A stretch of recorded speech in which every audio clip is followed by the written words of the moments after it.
লড়াইটা অনেক দিনের, লড়াইটা দীর্ঘদিনের। কেন বলছি? তার কারণ সিরিয়া নিয়ে আজ আলোচনা হবে এবং সিরিয়ার বিভিন্ন ফুটেজ ইতিমধ্যে সমাজ মাধ্যমে ভাইরাল। অনেক ছবি কাউকে কাউকে রোমহর্ষক ধারণার সম্মুখীন করেছে। কোনো কোনো ছবি এতটাই হৃদয় বিদারক যে সেই ছবি দেখা যায় না, এরকম ছবিও ধরা পড়েছে। আজকে নতুন নয়, এর আগে অনেকগুলো ক্ষেত্রে এই ছবিগুলো ধরা পড়েছে। কখনো কখনো বাড়ি ঘর ভেঙে দেওয়া, কখনো কখনো সাধারণ বাচ্চা, ছোট ছোট বাচ্চাগুলোকেও ছাড়েননি তারা কারা, তারা কোথা থেকে এলো, তাদের উৎপত্তি কোথায়, হঠাৎ সিরিয়াতে এই অ্যাটাকগুলো কেন হচ্ছে। গতকাল আপনাদের সামনে বাংলাদেশের অস্বস্তিকর পরিস্থিতির কথা তুলে ধরেছিলাম। আজও সিরিয়ার রিলেটেড অনেকগুলো বিষয় তুলে ধরব। শুধুমাত্র দেশের আঙ্গিকে থেকে নয়, দেশের বাইরে অনেক রকম ঘটনা ঘটছে। আপনাদের ওয়ার্ল্ড ওয়ারের কথা মনে থাকবে, ওয়ার্ল্ড ওয়ার 2 এর কথা মনে থাকবে। বিভিন্ন জায়গাতে দেশের বিভিন্ন প্রাঙ্গণে কিভাবে একে অপরের ওপর হাবি হয়ে পড়ে বিভিন্ন সমাজের কিছু দুষ্কৃতীরা, সেটার ছোট্ট উদাহরণ আজ আপনারা আগামী 1 ঘন্টায় পাবেন। নমস্কার, আমি অঞ্জন, আপনারা দেখছেন ট্রাইব টিভি বাংলা। আজকের মূল আলোচনার বিষয় সিরিয়ার এই আতঙ্ক, সিরিয়ার এই অত্যাচার নেপথ্যে কারা, জানার চেষ্টা করব। এই মুহূর্তে আমাদের সঙ্গে যারা যারা রয়েছে তাদের সঙ্গে পরিচয় পর্ব সারবো, কিন্তু তার আগে প্রতিবেদন আপনাদের সামনে রাখবো। সেখানে ডিটেল বলা রয়েছে আদতে কি হয়েছে, কোথা থেকে উৎপত্তি এবং এর শেষই বা কোথায়। আগামী 1 ঘন্টায় দেখুন।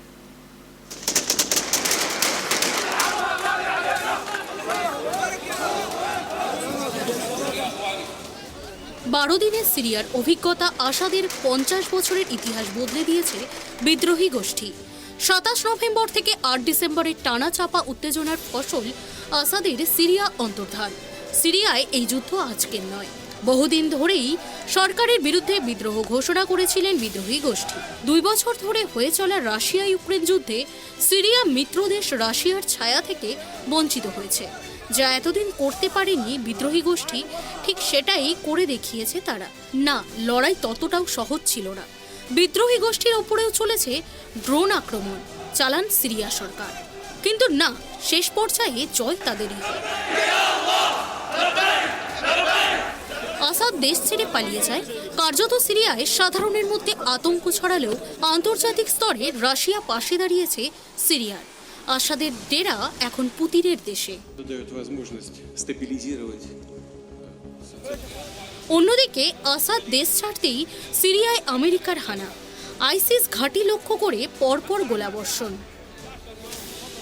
The fall of the regime is a fundamental act of justice. It's a moment of historic opportunity for the long-suffering people of Syria. এবার এই সিরিয়ায় বিদ্রোহী গোষ্ঠীকে আমেরিকার সমর্থন এবং রাশিয়ার আসাদকে আশ্রয় আন্তর্জাতিক রাজনীতিতে কি প্রভাব ফেলে সেটাই দেখা। Bureau report, tribe TV Bangla.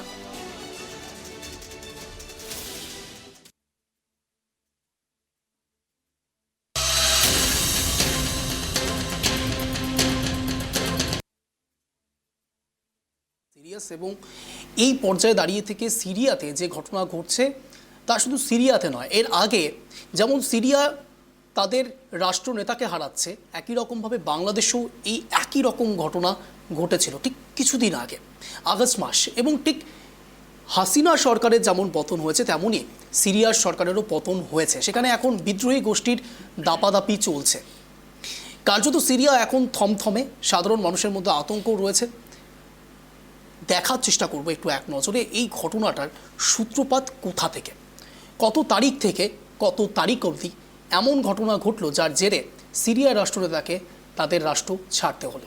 দেখুন, আমরা আগামী 1 ঘন্টায় আরও কিছু তথ্য আপনাদের সামনে রাখবো, কিন্তু এই মুহূর্তে যারা যারা রয়েছেন তাদের সঙ্গে পরিচয় পর্ব সারবো। আমার সঙ্গে রয়েছে আমার 2 সহকর্মী। আজ আন্তর্জাতিক রাজনৈতিক বিশ্লেষক হিসেবে তারা অনেকগুলো জিনিস তুলে ধরবেন। আমার সঙ্গে রয়েছেন সত্যজিৎ পাল, আন্তর্জাতিক রাজনৈতিক বিশ্লেষক। আমার সঙ্গে রয়েছে আমার সহকর্মী উদিত চক্রবর্তী, আন্তর্জাতিক রাজনৈতিক বিশ্লেষক, এবং তার সঙ্গে রয়েছেন আমাদের সঙ্গে মাননীয় সৌমেন চক্রবর্তী, রাজনৈতিক বিশ্লেষক। আপনাদের 3 জনকেই স্বাগত ট্রাইব টিভি বাংলা সন্ধ্যে 7টার এই শোতে। আমি প্রথম সরাসরি চলে যাব সৌমেন বাবুর কাছে। সৌমেন বাবু, যে ঘটনাগুলো পরপর ঘটছে বিভিন্ন দেশে, কখনো কোনো দেশ দেউলিয়া হয়ে যাচ্ছে, কখনো বা সরকারের পতন ঘটছে। আমরা সম্প্রতি ঠিক আগস্ট মাসে আমরা দেখেছি হাসিনা সরকারের পতন হতে, ঠিক এবারও সিরিয়াতেও একই রকম ঘটনা। এই দুষ্কৃতীদের আনাগোনা বাড়ছে, নেপথ্যে কি থাকতে পারে সোমেনবাবু?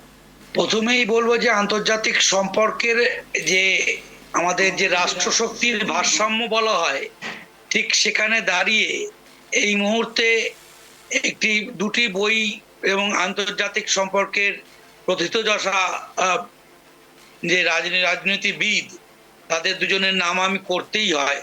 একটা হচ্ছে যে সোভিয়েত ইউনিয়নের পতনের পর যে ফ্রান্সিস ফুকুয়ামা একটি বই লেখে, তাতে বলা হয় এন্ড অফ হিস্ট্রি, অর্থাৎ বিগত দ্বিতীয় বিশ্বযুদ্ধের পর 50 বছরের টানটান উত্তেজনায় দুটি শিবিরে বিভক্ত হয়ে পৃথিবী যে মানসিক স্নায়ুযুদ্ধ করেছে তার পরিসমাপ্তি ঘটল, এবং তিনি ডিক্লেয়ার করেন এখন পৃথিবীতে একটাই দাদা, সে হচ্ছে মার্কিন যুক্তরাষ্ট্র। কিন্তু এর ঠিক পরপরেই 1992-তে আমেরিকার আরেক রাষ্ট্রবিজ্ঞানী হান্টিংটন সাহেব, তিনি এর বইটার কাউন্টার করে লেখেন যে clashes of civilisation and remaking the world order, অর্থাৎ তিনি যেটা বলতে চেয়েছেন যে পৃথিবী যুদ্ধমুক্ত হলো এবং শান্তির পৃথিবী নির্মাণের প্রয়াস শুরু হলো, কিন্তু সেখানে উনি বলতে চেয়েছেন যে না, ভারসাম্য বিঘ্নিত হলো ঠিকই, একটা দাদা উঠে দাঁড়ালো ঠিকই, কিন্তু এখানে আগামী দিনের পৃথিবী যেটা দাঁড়াবে এটা সম্পূর্ণভাবে একটা সভ্যতার সঙ্গে আর একটা সভ্যতার সংঘর্ষপূর্ণ জায়গা। সেটা ধর্মীয় কারণে বিভিন্ন ধর্মের অ্যানালিসিস করে তিনি দেখিয়েছিলেন যে ইসলাম জঙ্গি মতবাদের সঙ্গে রেস্ট অফ দ্য ওয়ার্ল্ড, তাদের সঙ্গে এক যে ঝঞ্ঝা বিধ্বস্ত পৃথিবী অপেক্ষা করছে আগামী দিনের জন্য। এবং এই যে ভবিষ্যৎবাণী 92-এ, তা আজ আমরা বুঝতে পারি কতটা পারফেক্ট, এবং একটা ফোড়ার জায়গায় নির্দিষ্ট যে মেরুকরণ ছিল, যে সমাজতান্ত্রিক বিশ্ব এবং পুঁজিবাদী বিশ্ব, কিন্তু সে জায়গায় আমরা দেখলাম যে এখন অনেক বেশি যে আনএক্সপেক্টেড মৌলবাদ বা সন্ত্রাসবাদের বিকশিত রূপ, এবং সে জায়গায় রাষ্ট্রশক্তির বাইরে আন্তর্জাতিক স্তরে এমন কিছু শক্তি দেখা দিল যার মধ্যে দিয়ে তাকে নিয়ন্ত্রণের জন্য এক নতুন ভাবনা চিন্তার উদয় দেখা দিচ্ছে, এবং সেখানে এই সংঘর্ষপূর্ণ পৃথিবীর বার্তা আজ তারই পরিণাম হচ্ছে কিন্তু এই সিরিয়া। আমরা আগে অভ্যস্ত ছিলাম মার্কিন সাম্রাজ্যবাদের দিকে, কিন্তু দেখা যায় এখন বড় বিশ্বের দাদা হিসাবে মার্কিন যুক্তরাষ্ট্রের কর্তব্য দাঁড়ায় যে এক শান্তিপূর্ণ পৃথিবীকে বজায় রাখার জন্য, গণতান্ত্রিক পরিবেশকে বজায় রাখার জন্য তার এই মৌলবাদী যে শক্তি, তার বিনাশ সাধনে তার ভূমিকার উপর নির্ভর করছে পৃথিবীর আগামী দিনের ভবিষ্যৎ। এবং তার সঙ্গে উঠে যুক্তরাষ্ট্রের ভূমিকা সত্যি সেখানে ইতিবাচক হওয়াটা অত্যন্ত গুরুত্বপূর্ণ। যে কথা আপনি বললেন, যেদিকে আপনি ফোকাস করার চেষ্টা করলেন, আমরা এই দিকেই অগ্রসর হওয়ার চেষ্টা করব। মার্কিন যুক্তরাষ্ট্রের ঠিক ভূমিকা কতটা ইতিবাচক সেটাও জানার চেষ্টা করব আগামী 1 ঘন্টা। কিন্তু তার আগে টাইমলাইনটা একবার আপনাদের সামনে রাখি। এই যুদ্ধের টাইমলাইনটা কতটা হৃদয় বিদারক ছিল একবার দেখুন। সিরিয়ার সংঘাতের সময় রেখা 27 নভেম্বর 2024 সেনাবাহিনী এবং বিদ্রোহীদের মধ্যে সংঘর্ষের সূচনা, অর্থাৎ 27 নভেম্বর, মার্ক দ্য ডেট। এরপরে 1 ডিসেম্বর 2024 সিরিয়ার দ্বিতীয় বৃহত্তম শহর আলেপ্পো বিদ্রোহী গোষ্ঠী চটিএসের দেওয়া, তারপরে 5 ডিসেম্বর 2024 এইচটিএস হামা শহর দখল করে। এর পরের ডেট আপনাদের সামনে, সিরিয়ার সংঘাতের সময়রেখা পরপর আপনাদের সামনে রাখছি ব্যাক টু ব্যাক। 6 ডিসেম্বর 2024 দাঁড়ায় স্থানীয় বিদ্রোহী গোষ্ঠীর দখল। এরপর 7 ডিসেম্বর 2024 এইচটিএস যোদ্ধারা হোমস দখল করে। এরপরে 8 ডিসেম্বর, ঠিক গতকাল 2024 বিদ্রোহী যোদ্ধারা দামেস্কে প্রবেশ করে এবং রাষ্ট্রপতি দেশ ছেড়ে রাশিয়ায় পালিয়ে যান। আমি আরও একবার টাইমলাইনটা আপনাদের সামনে রাখার চেষ্টা করছি। 27 নভেম্বর 2024 সেনাবাহিনী এবং বিদ্রোহীদের মধ্যে সংঘর্ষের সূচনা। আপনারা ভালো করে দেখুন, 27 নভেম্বর থেকে 8 ডিসেম্বর 12 দিন, এই 12 দিনে 50 বছরের ইতিহাসকে বদলে রেখে দিয়েছে। রাষ্ট্রপতি দেশ ছেড়ে পালিয়েছে এবং পালাতে তাকে বাধ্য করা হয়েছে। আমি ঠিক এই বিষয় নিয়ে সরাসরি চলে যাব আমার সহকর্মী সত্যজিৎ পালের কাছে। সত্যজিৎ দা, যে ছবিটা ধরা পড়ছে এই ছবিটা নতুন নয়। আমি কেন বলছি নতুন নয়, তার কারণ একজন রাষ্ট্রনেতার পালিয়ে যাওয়া, সে রাষ্ট্রপতি হতে পারে, কোনো দেশের আঙ্গিকে সে প্রধানমন্ত্রী হতে পারে, কিন্তু প্রশ্ন উঠছে রাষ্ট্রনেতাদের তাদের রাষ্ট্র ছেড়ে বেরিয়ে যাওয়া, তাদেরকে জোরপূর্বক বের করে দেওয়া, এটা কি আদতেও সুস্থ গণতান্ত্রিক সামগ্রিক বিশ্বের ক্ষেত্রে রাইট মেসেজ দেয়? দেখো, যদি বাশার আল আসাদ তিনি যদি দেশ না ছাড়তেন তাহলে তার অবস্থা গদ্দাফির মতো হতো। আমরা জানি লিবিয়ার প্রাক্তন প্রধানমন্ত্রী এই গদ্দাফিও কিন্তু ঠিক এই বিক্ষোভের মুখে পড়েন এবং তার মধ্যে পিটিয়ে মারে এই বিক্ষোভকারীরা। সুতরাং এই সময় যদি দেশ না ছাড়তেন তার অবস্থা হয়তো এরকম হতে পারতো। এবার দেখো, এই যে সিরিয়ায় যেটা হলো, এটা কি আজকের এই কয়েকদিনে যে তুমি ঘটনাবলী দেখালে তা কিন্তু নয়, চলছে 2010 থেকে। 2010 সালে এই আরব কান্ট্রিতে শুরু হয়েছিল আরব বসন্ত বলে একটা স্লোগান উঠেছিল, এবং তারপর তুমি দেখো তিউনেশিয়া, মিশর, ইয়েমেন, লিবিয়া, বিভিন্ন দেশে প্রথমত দ্রব্যমূল্য বৃদ্ধি এবং দুর্নীতি এবং আরেকটা যে অত্যন্ত সেটা হচ্ছে তোমার এই নিয়ে কিন্তু একটা আন্দোলন শুরু হয়, স্বজন পোষণ। এবং এই আন্দোলনের ফলে দেখো তুমি বেশ কিছু রাজ্যে দেশে কিন্তু সরকার বদল হয় তখনই। আমরা যে গদ্দাফিকে মেরে ফেলা হয়, তিউনেশিয়ায় 2011-তে কিন্তু মাইন আল আবেদিন বেল আসি যিনি রয়েছেন তিনি দেশ ছাড়তে বাধ্য হন। মিশরের 25শে জানুয়ারি হোসনি মোবারক তিনিও কিন্তু দেশ ছাড়তে বাধ্য হন। তো সুতরাং এই ঘটনা 2010 থেকে যে আরব বসন্তর একটা স্লোগান তো যে শুরু হয়েছিল তা কিন্তু শুরু হয়েছিল এই সিরিয়াতেও। এবার সিরিয়াতে 2020-তে কিন্তু এই আন্দোলনকে কিছুটা হলেও নিয়ন্ত্রণ করতে পেরেছিলেন বাশার আল আসাদ। যদিও বলা হয় যে এই বিক্ষোভকারীদের পিছন থেকে মদত দিয়ে রয়েছে আমেরিকার মদত রয়েছে, ঠিক উল্টো দিয়ে কিন্তু এই সিরিয়ার রাষ্ট্রপ্রধান তিনি কিন্তু রাশিয়া এবং ইরানের সমর্থনটা পেয়েছিলেন, এবং যার ফলে 2020-তে কিন্তু একটা মধ্যস্থতা এসেছিল এবং বিক্ষোভ অনেকটাই থেমে যায়। এবং তারপরেই দেখা যায় যে পরবর্তীতে ইউক্রেন রাশিয়া যুদ্ধে জড়িয়ে পড়ে ইরানের প্রাক্তন প্রধানমন্ত্রী, বিদেশমন্ত্রী বেশ কয়েকজন কিন্তু বিমান দুর্ঘটনায় মারা গেছে, এবং তারা কিন্তু ইসরায়েলের সঙ্গে এই মুহূর্তে যুদ্ধে ব্যস্ত।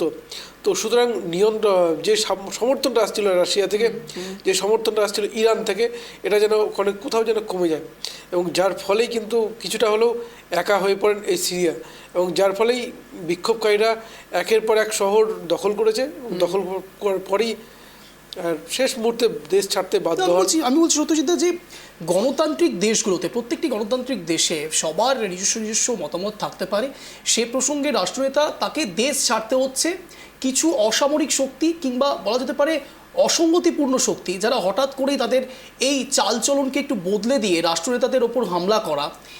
এটা সত্যি গণতান্ত্রিক দেশগুলোর ক্ষেত্রে রাইট এফেক্ট ফেলে কি, পজিটিভ এফেক্ট ফেলে কি? পৃথিবীতে সব দেশে কি গণতন্ত্র? এটা তো মাথায় রাখতে হবে। আমরা জানি বাংলাদেশ কিন্তু গণতন্ত্র রাষ্ট্র ছিল, কিন্তু কিছুদিন আগে বাংলাদেশকে গণতন্ত্র দেশ থেকে সরিয়ে অর্থাৎ মুসলিম দেশে ঘোষণার কিন্তু একটা তোড়জোড় শুরু হয়েছে, এই উপদেষ্টা সরকার শুরু করেছে। সুতরাং সব দেশকে তুমি যে গণতান্ত্রিক দেশ বলবে সেটা তো ঠিক মেনে যায় না। তো এইখানে দাঁড়িয়ে একটা রাজনৈতিক দল তারা ক্ষমতায় আসে একটা দেশের, এবং তাদের নিয়ন্ত্রণ, তার নানান বিষয়ে কিন্তু আইন, যেমন সংবিধান বদল করেন, দেশকে সেইভাবে পরিচালনা করেন। হয়তো কোনো দেশ গণতন্ত্র থাকলেও হয়তো সংবিধান রয়েছে গণতন্ত্র, অথচ চলছে একনায়কতন্ত্র, এরকম উদাহরণও প্রচুর রয়েছে। তো এইখানে দাঁড়িয়ে সিরিয়ায় দেখো, আমরা তো সিরিয়ার প্রসঙ্গ নিয়ে আসছি, তো সিরিয়ার প্রসঙ্গে ব্যাপারটা ঠিক এইরকমই উঠে আসছে যে এই বাশার আল আসাদ তার পিতা, আমরা জানি উনি যে সিরিয়াতে ক্ষমতায় আসেন 1971 সালে। 1971 সালে যে সেনা অভ্যুত্থান করেই কিন্তু তিনি ক্ষমতা দখল করেন, এবং তারপর থেকে একটানা তিনি কিন্তু রয়েছেন সিরিয়াতে, এবং 2000 সালে তার ছেলের হাতে অর্থাৎ বাশার আল আসাদের হাতে তুলে দেন ক্ষমতাভার, এবং তারপর থেকে কিন্তু সরকার, তো একটা সরকার বা একই পরিবার থেকে যখন দেশকে নিয়ন্ত্রণ করা হয়, সুতরাং তাদের বিরুদ্ধে একটা কিন্তু জনবিক্ষোভ তৈরি হবেই, প্রতিষ্ঠান বিরোধী থাকবেই।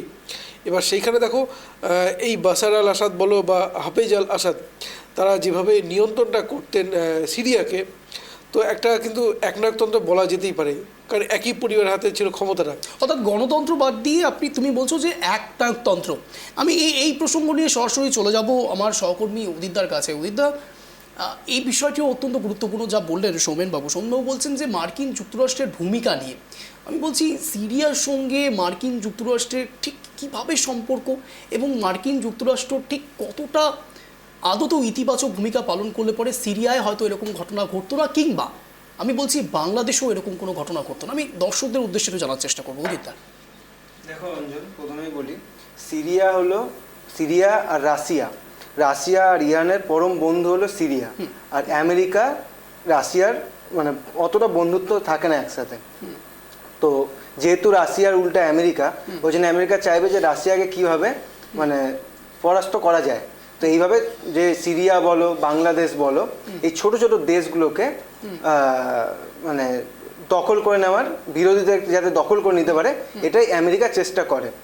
তো যাই হোক, তো আমেরিকা মানে এটা অনেকদিন ধরে চেষ্টা করছে যে রাশিয়াকে মানে হারানোর জন্য, যেহেতু সিরিয়া রাশিয়ার পরম মিত্র দেশ, ওই জন্য রাশিয়া যে সিরিয়ার যখন সিরিয়াকে মানে 2011 সালে থেকে সিরিয়া গৃহযুদ্ধ লেগেই আছে। প্রথমে তখন থেকে বিরোধীরা সিরিয়াকে চেষ্টা করছিল যে যুদ্ধটা মানে করার, কিন্তু সেই সময় বিরোধীদের পাশে দাঁড়িয়েছিল আমেরিকা, আর সিরিয়ার পাশে দাঁড়িয়েছিল রাশিয়া আর ইরান। এই দুটো এখানেও আমেরিকা এবং রাশিয়ার মধ্যে একটি কনফ্লিক্ট রয়েছে, সেটা একদম প্রকাশ্যে। হ্যাঁ, এটা রয়েছে অঞ্জন। এই কারণেই তখন চেষ্টা করলেও রাশিয়া আর ইরান যেহেতু শক্তিশালী ছিল, ওই জন্য বিরোধীরা পারেনি আর সিরিয়াকে দখল করতে। কিন্তু এই সময় অঞ্জন আমাদের সত্যজিৎ দা যেটা বললো যে রাশিয়ার সাথে ইউক্রেন এবং ইরানের সাথে ইসরায়েলের যুদ্ধ চলছে, সেই সুযোগটা বিরোধীরা নিয়ে নিচ্ছে, বিরোধী শক্তি, এবং বিরোধী শক্তিকে মানে সাপোর্ট করছে আমেরিকা। সেই সুযোগটা বিরোধীরা পেয়ে এই 12 দিনের মাথায় সিরিয়া দখল করে নিয়েছে। আচ্ছা, অর্থাৎ লড়াইটা যে শুধুমাত্র 12 দিনের এমনটা নয়, লড়াইটা দীর্ঘদিনে, যেটা আমি একদম শুরুতেই বলছিলাম উদিতদা। হ্যাঁ, দীর্ঘদিনের অঞ্জন। লড়াইটা 2011 সাল থেকেই, কারণ সিরিয়ায় 2011 সাল থেকে গৃহযুদ্ধ লেগেই রয়েছে, আর ওখানকার লোকও আসাদের বিরুদ্ধে চরম ক্ষোভ ছিল, আর বিরোধীরাও চেয়েছিল যে আসাদের সরকার, বাশার আল আসাদ যাতে সরকারের পতন হয়। বিরোধীরা চরম চেষ্টা করছিল, কিন্তু একমাত্র পাচ্ছিল না এই রাশিয়া আর ইরানের জন্য, যেহেতু এরা দুজনই শক্তিশালী দেশ। অঞ্জন, আমি এখানে সরাসরি সৌমেনবাবুর কাছে চলে যাবো। সৌমেনবাবু যে কথা বলছেন আমার সহকর্মী উদিতদা, বলছেন আমেরিকা এবং রাশিয়া এই দুইয়ের কনফ্লিক্টের জের একের পর এক বিভিন্ন দেশে পড়তে শুরু করেছে। সৌমেনবাবু। হ্যাঁ, সেখানেও মনে রাখতে হবে যে কেন হচ্ছে, তার মূল কারণটাই দাঁড়িয়ে আছে যে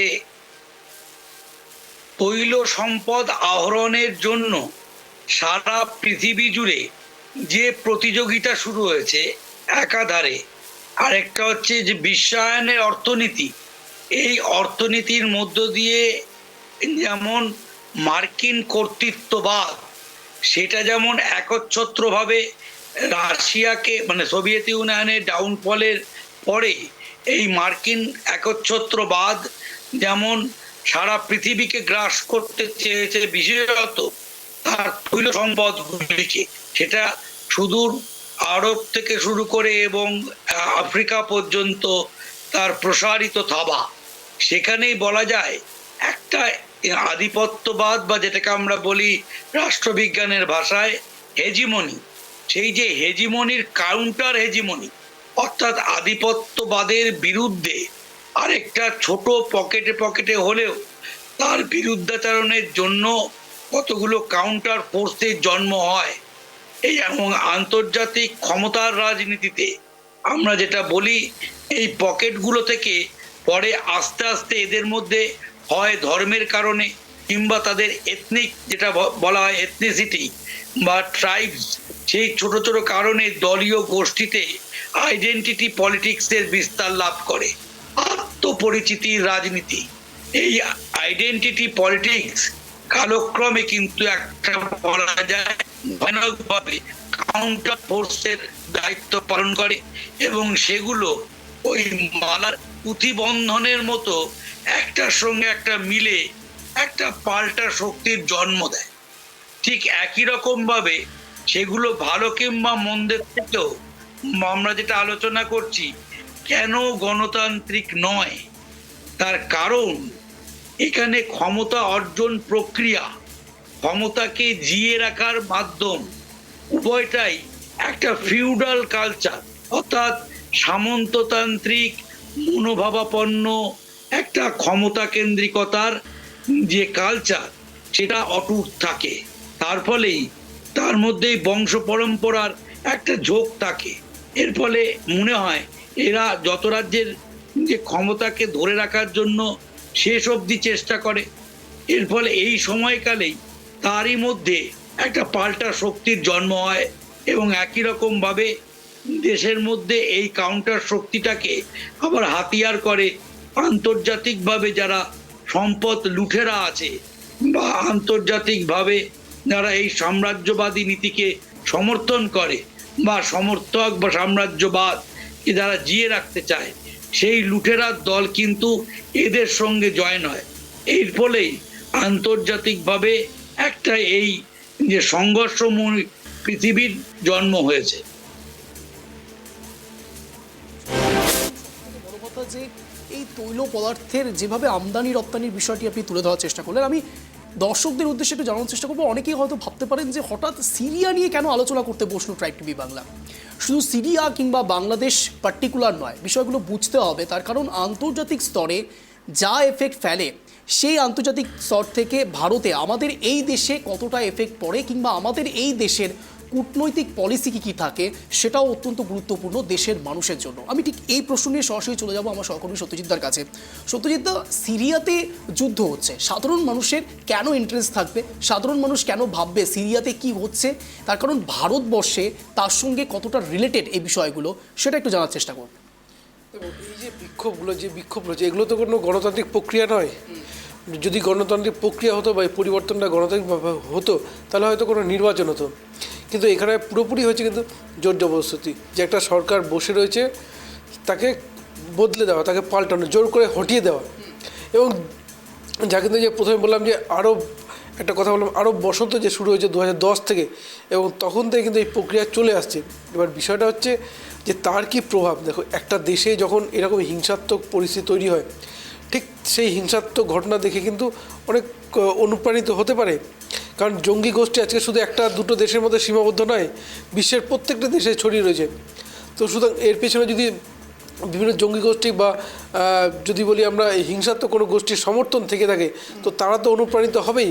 এবং অনুপ্রাণিত হয়ে তাদের পলিসি অবলম্বন করে, যেভাবে আমরা বাংলাদেশে দেখলাম, বাংলাদেশে বিক্ষোভটা শুরু হলো কোটা বিরোধী আন্দোলন, এবং যেখানে বঙ্গবন্ধু ঘোষণা করেছিলেন যে মুক্তিযোদ্ধাদের 30% সংরক্ষণ, সেই কোটা বিরোধী আন্দোলন পরবর্তীতে সেই আন্দোলন হয়ে গেল শেখ হাসিনা বিরোধী, সরকার বিরোধী। এই মুহূর্তে তা হিন্দু নির্যাতনের জায়গায় পৌঁছে গেছে।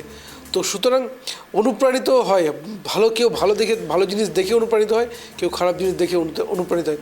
এবার যখন স্বার্থের বিষয়টা আসে, তখন ভালো খারাপ বিচারটা হয়তো অনেক সময় হয় না।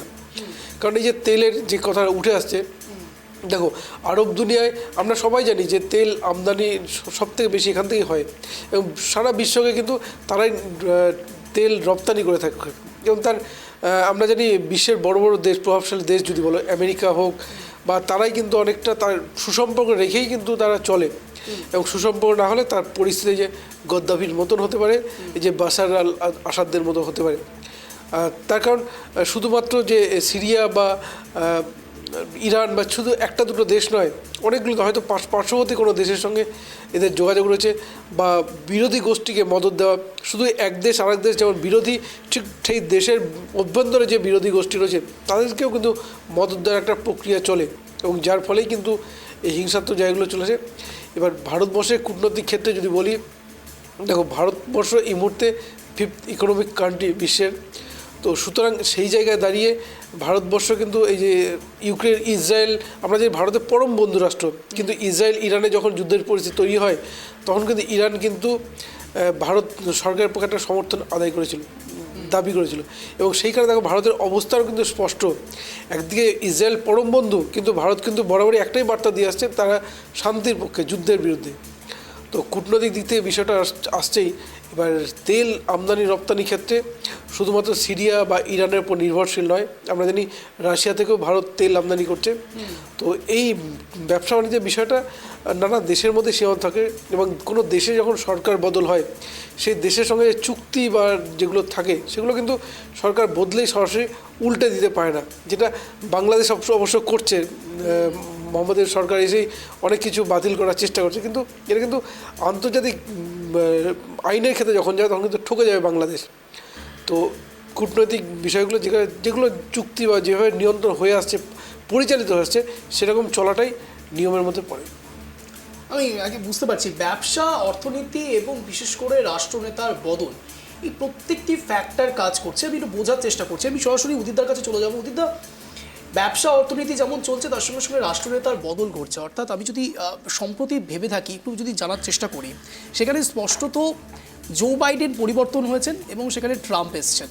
ট্রাম্পের আগমন এই সামগ্রিকভাবে সিরিয়া, বাংলাদেশ, এই সব ক্ষেত্রে কী কী প্রভাব পড়তে পারে? হ্যাঁ অঞ্জন, ট্রাম্পের আহ্বানে বাংলাদেশে সিরিয়ায় তো পড়বেই, সবচেয়ে বেশি প্রভাব পড়বে বাংলাদেশের। কারণ ট্রাম্প যেমন সরকারে ছিল অঞ্জন, তখন হাসিনার সাথে ট্রাম্পের সম্পর্ক খুব ভালো ছিল, এমনকি হাসিনার সাথে ভারতের সম্পর্কও কিন্তু ভালো।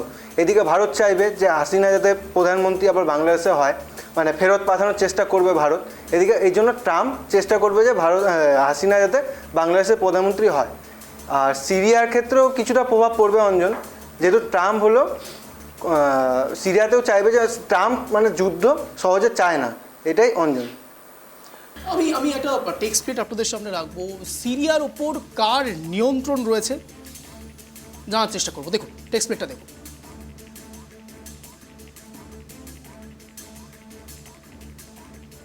দেখুন সিরিয়ার উপর কার নিয়ন্ত্রণ আছে আমরা একটি ম্যাপের থ্রুতে আপনাদের সামনে রাখার চেষ্টা করছি। পিসেরকে বলবো একটু থামানোর জন্য, আমি প্রত্যেকটা বিষয় একটু অ্যানালিসিস করব। সেখানে স্পষ্টত দেখুন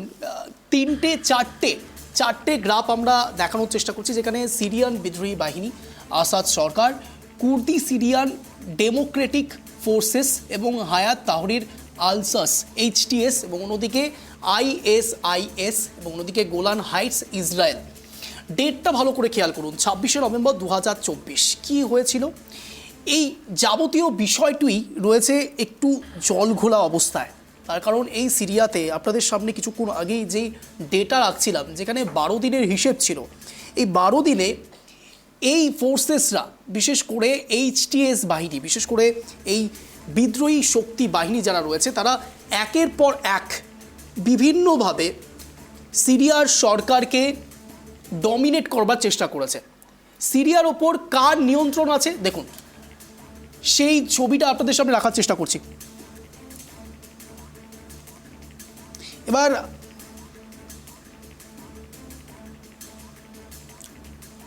নভেম্বরের ছবি আপনাদের সামনে রাখলাম। 26শে নভেম্বর ঠিক কী কী ঘটনা সূত্রপাত হয়েছিল। এবার 8ই ডিসেম্বরের ছবিটা আপনাদের সামনে রাখবো সিরিয়ার ম্যাপ দিয়ে। 8ই ডিসেম্বর 2024 কুর্দি সিরিয়ান ফোর্সেস এবং তার সঙ্গে সঙ্গে হায়াত তাহরির আলসাস সিরিয়ান বিদ্রোহী বাহিনী এবং তার সঙ্গে সঙ্গে গোলান হাইটস ইসরায়েল, এই 4-5 জায়গাতে কিভাবে নিয়ন্ত্রণ করবার চেষ্টা করেছিল এই বিদ্রোহী শক্তিরা, সেটা আপনাদের সামনে রাখার চেষ্টা করছি। সিরিয়ার উপর একের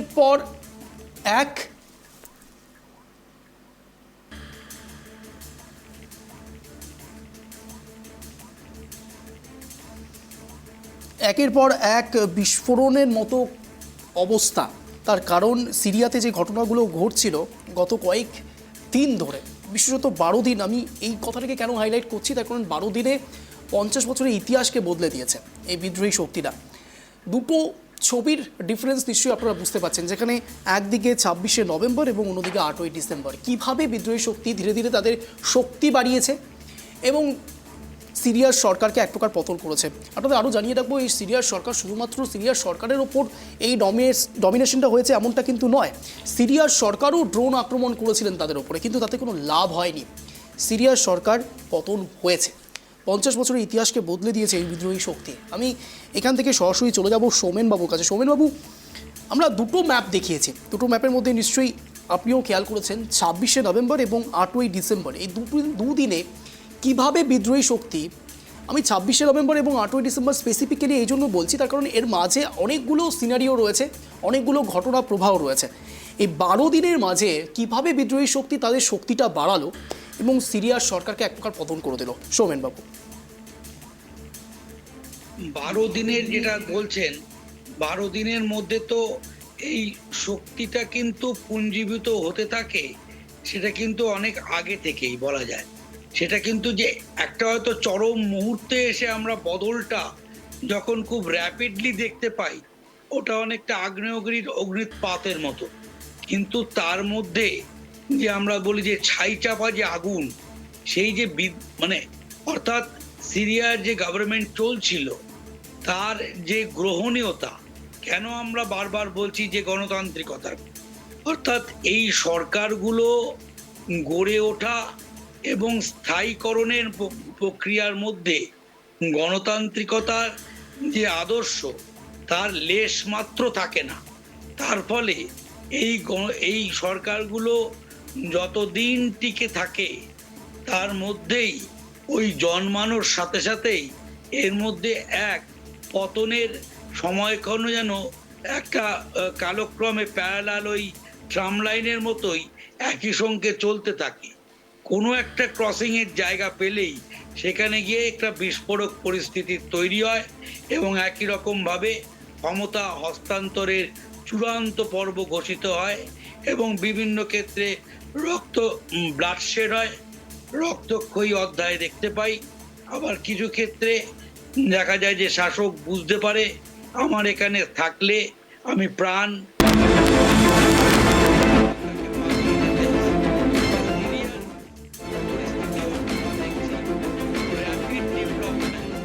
কিন্তু মনে রাখতে হবে, আপনি ওর অভ্যন্তরের ইতিহাস যদি দেখেন, অভ্যন্তরীণ এই যে সরকার ছিল তার টিকে থাকার পদ্ধতিগুলো আমরা যদি সিরিয়াসলি আলোচনা করে দেখি, সেখানে বারবার যেটা উঠে আসে রাষ্ট্রবিজ্ঞানের ভাষায়, এগুলো অ্যাকচুয়ালি হয়ে থাকে কতগুলো ব্যানানা রিপাবলিক।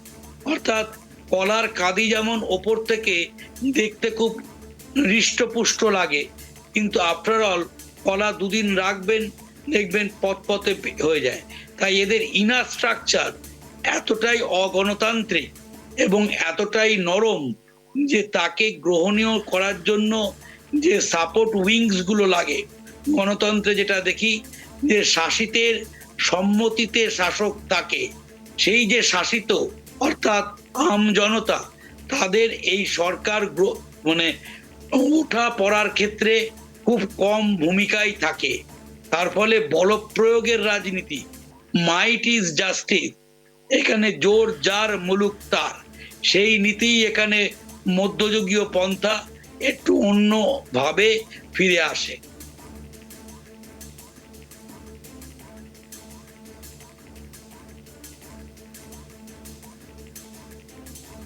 সরাসরি যে কথাকে বললেন যে সবগুলো দেশ তো নিশ্চয়ই গণতান্ত্রিক নয়, সোমেনবাবু বলছেন যে গণতান্ত্রিকতা তো তখন আসবে যখন সেখানে ইনফ্রাস্ট্রাকচারটা রাইট হবে, অর্থাৎ ইনার সাইড যদি নড়বড়ে হয় স্বাভাবিকভাবে তার আউটার সাইডকে খুব সহজেই ভঙ্গুর করে দেওয়া যায়। আই থিঙ্ক সোমেনবাবু এটাই বোঝানোর চেষ্টা করলেন। আমি সরাসরি চলে যাব সত্যজিৎদার কাছে। সত্যজিৎদা যা বলার চেষ্টা করছেন সোমেনবাবু, ভেতরটা যদি ফাঁপা হয় খুব স্বাভাবিকভাবে আউটার সাইড অনেকটা ডাবের মতো, ডাবের ওপরের সাইডটা অত্যন্ত কাস্টল হয় কিন্তু ভেতরে ততটাই নরম।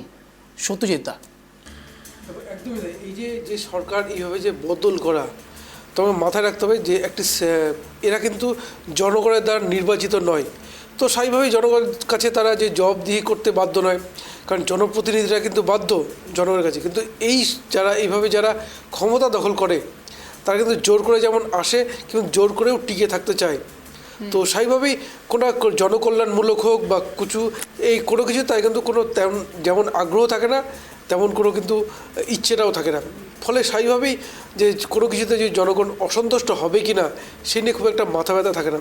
আর স্বাভাবিকভাবেই তারা যা নিয়ম বা আইন যেগুলো চালু করেন সেগুলো আরও সেগুলোকে কী বলবো, সেগুলো বাস্তবায়িত করার জন্য বল প্রয়োগ করেন এবং বল প্রয়োগ করার ফলেই কিন্তু পরবর্তী হিংসা, যেটা উনি বললেন যে এই সরকার গঠনের দিন থেকেই কিন্তু এক কথা বলা যায় এদের ধ্বংসের রূপরেখা তৈরি হতে থাকে। তো স্বাভাবিকভাবেই এটা বলা যেতেই পারে, কারণ এই যে কোনো আইন, যে কোনো নিয়ম বদলের ক্ষেত্রে যখন তারা চালু করেন, বাস্তবায়নের ক্ষেত্রে যে পদ্ধতিগুলো অবলম্বন করে, ফলে এখান থেকেই তাদের কিন্তু ধ্বংসের একটা কিন্তু ইতিহাস তৈরি হয়। এবার যে যতটা বিশেষত তার অপোজিশনকে যতটা ডমিনেট করতে পারে, যতটা বসিয়ে রাখতে পারবে বা যতটা বলবো ধ্বংস করে দিতে পারে, সে ততদিন বেশি থাকে। আমরা কথা বলছি সিরিয়া নিয়ে। সিরিয়া হাফেজ আল আসাদ, যিনি বাশার আল আসাদের পিতা ছিলেন, তিনি 71-এ যখন সেনা অভ্যুত্থান করে সরকার দখল করেন, তো তারপরে ইতিহাসটা দেখো। এক কথায় বলা চলে যে সে সময় যারা সরকার পক্ষে যারা ছিলেন সে সময়, তাকে একদম ধ্বংস করে দেওয়া হয়েছে। এবং শুধু ধ্বংস করা নয়, পাশের সেনাবাহিনীতে প্রধান পদে যারা ছিলেন তাদের কিন্তু অনেকটা মাথাগুলোকে খতম করে দেওয়া হয়। এবং যে তার বিরুদ্ধে কেউ যেন মাথা তুলে দাঁড়াতে না পারে, পুরোটাই কিন্তু ধ্বংস। এখন সব কিছু পুরোটা নিয়ন্ত্রণ নেন এই হাফেজ আল আসাদ। এবং তারপরেই দেখো পরবর্তীতে তিনি যখন বয়স্ক হয়ে যান, তার ছেলের হাতে যখন ক্ষমতা দেন বাশার আল আসাদ, সে সময় কি সিরিয়াতে এমন কোনো উপযুক্ত লোক ছিল না? কাউকে দেননি, বা তার ঘনিষ্ঠ কেউ ছিল না? অনেকেই ছিল, কিন্তু তুমি নেপোটিজমের রাজনীতির কথা বলছো। অবশ্যই নেপোটিজম, কারণ এরা তো দীর্ঘ 50 বছর বেশি সময় ধরে সিরিয়াতে রাজত্ব করেছে, পরিবারতন্ত্র চলছে। তো সেইখানে দাঁড়িয়ে গণতন্ত্রের কথা বলা হাস্যকরই বলা চলে। এবং আরেকটা জিনিস যেটা উনি বললেন, যে এদের সরকার পরিচালনা বা সরকার গঠনের পদ্ধতি বা তাদের বাস্তবায়নের পথে, প্রত্যেকটা পথে পথেই কিন্তু একাধারে জোর জবরদস্তি যেমন রয়েছে, তেমনই হিংসাত্মক বলো, একনায়কতন্ত্র সব কিছু চলে। এই যে বাশার আল আসাদ যখন 2010-এ যখন বিক্ষোভটা শুরু হয়েছে, বললাম আরব বসন্ত, যখন বিভিন্ন দেশের সঙ্গেও সিরিয়াতেও শুরু হয়েছিল, সেই সময় দেখো পাশে দাঁড়িয়েছিল রাশিয়া ছিল, ইরান ছিল, সেই সময় দেশ একদম। তো সেই সময় এই বিক্ষোভকে, আন্দোলনকে এক কথা বন্ধ করার জন্য কি করেছিলেন? রাসায়নিক প্রয়োগও করেছিলেন। গুলি চালানোর ঘটনা তো ছিলই, পাশাপাশি রাসায়নিক প্রয়োগও হয়েছিল। এবং সেই সময় কমপক্ষে প্রায় 2 লক্ষ মানুষের মৃত্যু হয়েছিল, এবং তাদের শিশু, মহিলা সমস্ত ছিল। তো স্বাভাবিকভাবেই এই যে বিক্ষোভটা যেভাবে উঠে আসছিল, বা যে তাকে সেই বিক্ষোভকে থামিয়ে দেওয়ার যে প্রক্রিয়াটা, সেই প্রক্রিয়া তো ঠিক ছিল না। কিন্তু যেহেতু পার্শ্ববর্তী শক্তির একটা সমর্থন পেয়ে আসছিলেন, ফলে নিজেও অনেকটা ফুলে ভেঙেছিলেন। এবং উল্টো দিকে যদি বলি, বিক্ষোভকারীদের যারা পরিচালনা করছেন তারা অনেকেই খতম হয়ে যান, যার ফলে কিন্তু সে সময় থেমে যায় বিক্ষোভ। যেখানে আমরা জানি লিবিয়া কিন্তু পারেনি, ইয়েমেন পারেনি, মিশর কিন্তু পারেনি, পেরেছিল এই সিরিয়া। তো সেইটা পেরেছিল।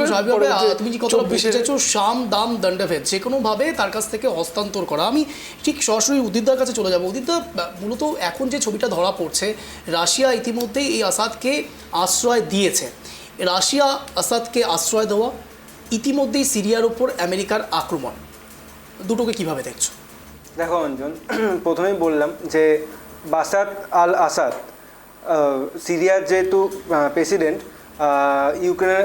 রাশিয়ার পরম মিত্র, ওই জন্য রাশিয়ার সাথে যেহেতু পুতিনের সাথে বাশার আল আসাদের সম্পর্ক খুব ভালো, তাই জন্য পুতিন মানবিকের জন্য তাকে আশ্রয় দিয়েছে এবং তার ফ্যামিলিকেও আশ্রয় দিয়েছে।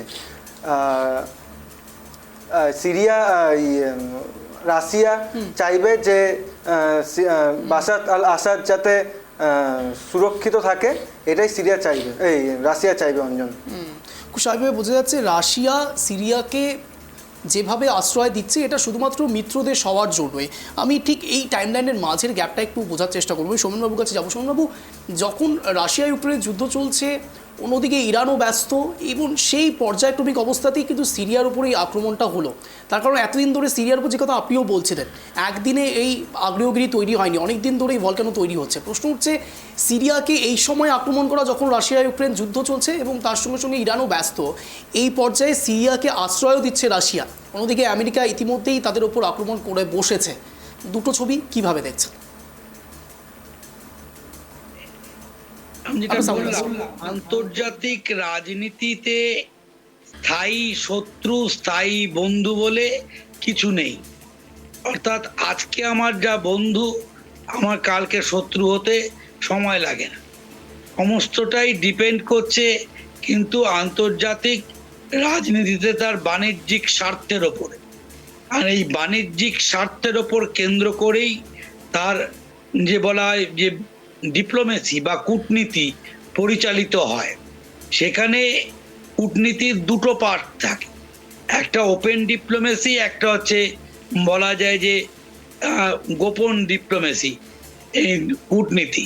সেই যে একটা হচ্ছে বাইরে দেখানোর জন্য আন্তর্জাতিক মতামতগুলোকে তার নিজের ফরে নিয়ে আসার জন্য আমেরিকা যেমন প্রাণপণ চেষ্টা করে, ঠিক তেমনভাবেই আমি বলেছি একটু আগেই যে সে যে এখন বিশ্বের অন্যতম গণতন্ত্রের পরিত্রাতা, সে যে এখন অন্যতম গণতন্ত্রের পূজারী, সেটাকে দেখানোর জন্য আন্তর্জাতিক মহলে একটা জায়গা তৈরি করবার জন্যই সে যেন মনে হচ্ছে যে যেখানেই মৌলবাদ মাথাচাড়া দিচ্ছে তাকে মাথা ঘুরিয়ে দেওয়ার দায়িত্ব তার। এবং একইভাবে রাশিয়া তার এগেনস্টে আবার যেমন একটা কাউন্টার শক্তি হিসাবে চ্যালেঞ্জ করছে, স্বাভাবিকভাবেই শত্রু আমার বন্ধু, এই পলিসিটা দীর্ঘদিন ধরেই আন্তর্জাতিক রাজনীতিতে বহুল প্রচলিত। সেক্ষেত্রে সিরিয়াকে আশ্রয় দেওয়া রাশিয়ার ক্ষেত্রে যেমন একটা অন্যতম দায়বদ্ধতা পড়ে যায়, ঠিক তেমনভাবেই সেই রাশিয়াজাতক যুদ্ধে ব্যস্ত এবং একই রকমভাবে বলা যায় অনেকাংশেই এখন রাশিয়া যে ক্রাইসিসের মধ্যে আছে সেটা হচ্ছে কিন্তু ইকোনমিক ক্রাইসিস। সেই ইকোনমিক ক্রাইসিস, এই লং টার্ম যুদ্ধ চালিয়ে যাওয়ার জন্য সেটার সুযোগের সদ্ব্যবহার কিন্তু আমেরিকা ছেড়ে দেবে সেটা তো নয়। সে তার নিজের স্বার্থেই, বা ট্রাম্পের পলিসিও আমরা দেখেছি যে সে বলেছে যে বারবার আগের যে প্রেসিডেন্ট ছিল সে চোখ তুলে কথা বলার যে সাহস, যে ছোট ছোট রাষ্ট্রগুলো ছিল না আমেরিকার এগেনস্টে, তারা চোখ তুলতে শুরু করেছে। অর্থাৎ আমেরিকা অনেক ক্ষেত্রে চোখ নামিয়ে এক ধরনের প্যাসিভ পলিসি, নিষ্ক্রিয়তার রাজনীতির আন্তর্জাতিক ক্ষেত্রে নিজেকে দুর্বল প্রতিপন্ন করেছে। ট্রাম্প সেই জায়গাটারই আবার 180 ডিগ্রি ট্রান্সফরমেশনের জায়গাটায় যাচ্ছে।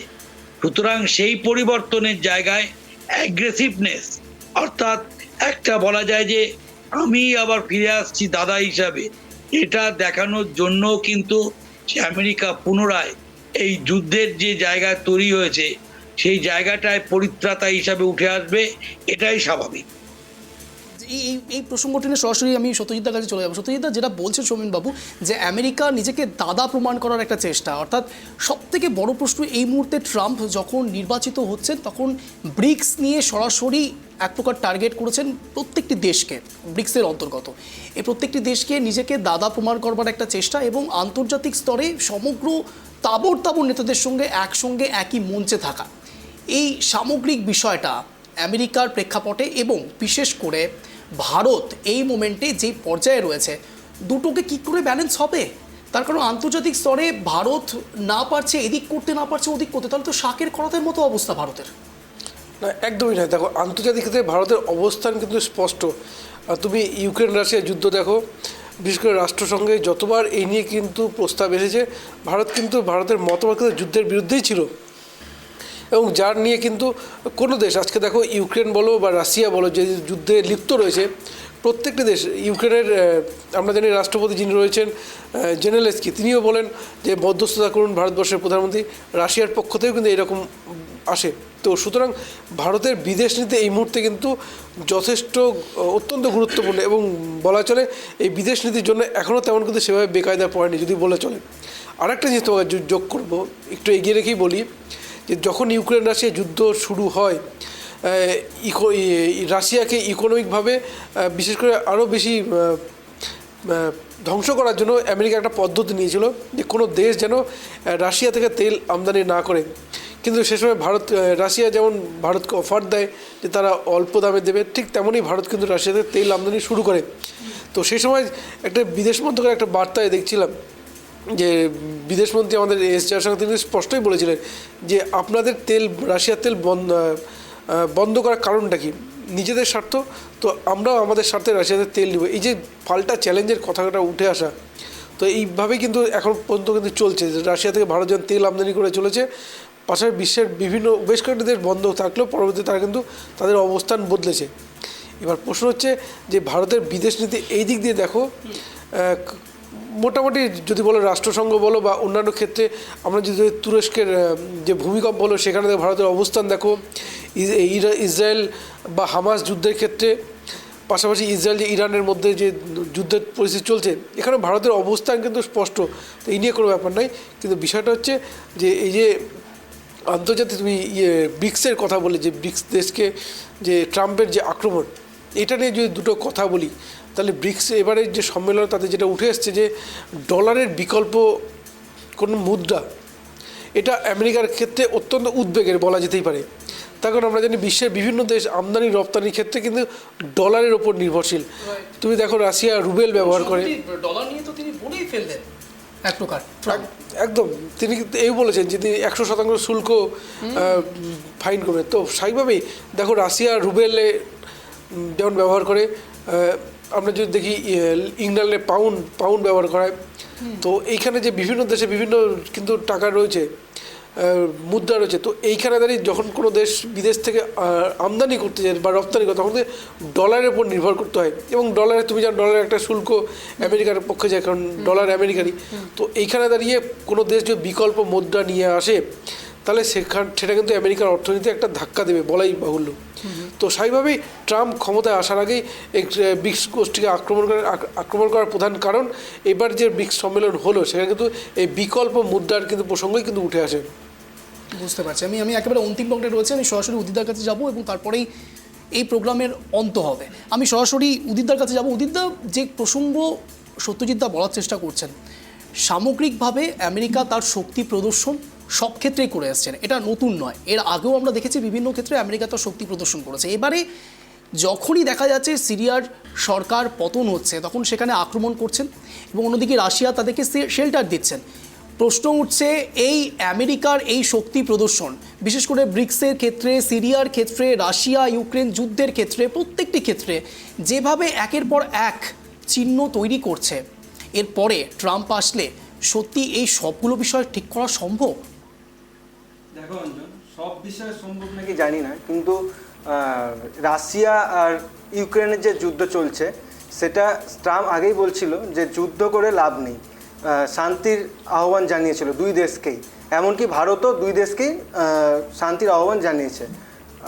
সিরিয়া অঞ্জন, সিরিয়ার ক্ষেত্রে রাশিয়া সিরিয়াকে এখন যেহেতু সিরিয়া দখল করে নিয়েছে বিরোধীরা, রাশিয়া চাইবে যে যত তাড়াতাড়ি সমাধান হোক সিরিয়ায়, যেহেতু সিরিয়া থেকে রাশিয়ার অনেক লাভ হয়, যেহেতু মিত্র দেশ ওই জন্য রাশিয়াও চাইবে যে সিরিয়া যে বাশার আল আসাদ যে আছে রাষ্ট্রপতি, তাকেও সিরিয়ায় সুরক্ষিতভাবে ফিরিয়ে দেওয়ার জন্য এটাই চাইবে। বুঝতে পেরেছি। আমি একেবারে অন্তিম পর্যায়ে রয়েছে। আপনাদের তিনজনকে অনেক ধন্যবাদ রাইট টিভি বাংলায় আসবার জন্য, সময় দেওয়ার জন্য। আমি যে কথা বলে আজকের এই স্পেশাল শো শেষ করব, সিরিয়ার সামগ্রিক অবস্থা এখন যা রয়েছে, খুব স্বাভাবিকভাবে এটা বলাই যায় সরকার পতন তো হয়েছে, কিন্তু অনেকগুলো মেসেজ দেওয়া হচ্ছে আমেরিকার তরফ থেকে, যে কথা সরাসরি বোঝানোর চেষ্টা করলেন সৌমেনবাবু, সত্যজিৎদা এবং উদিতদা। তারা বলার চেষ্টা করছেন আমেরিকা তার শক্তি প্রদর্শন করছেন। এটা শুধুমাত্র একটি দেশের সঙ্গে একটি দেশের লড়াই নয়, এই লড়াই অনেক বৃহত্তর স্বার্থে, এই লড়াই অনেক বড় স্কেলে করবা। তার কারণ ব্যবসা থেকে শুরু করে অর্থনীতি, প্রত্যেকটি ক্ষেত্রে আমেরিকা নিজেকে সব থেকে আগে রাখবার চেষ্টা করেন। এই বিষয় নিয়েই এখন এই পর্যায়ে দাঁড়িয়ে সিরিয়া কোন দিকে, সিরিয়ার সরকার কিংবা রাজনীতি কোন দিকে যাচ্ছে সেই দিকেই নজর থাকছে আমাদের। আপনারা নজর রাখুন রাইট টিভি বাংলার পর্দায়। নমস্কার।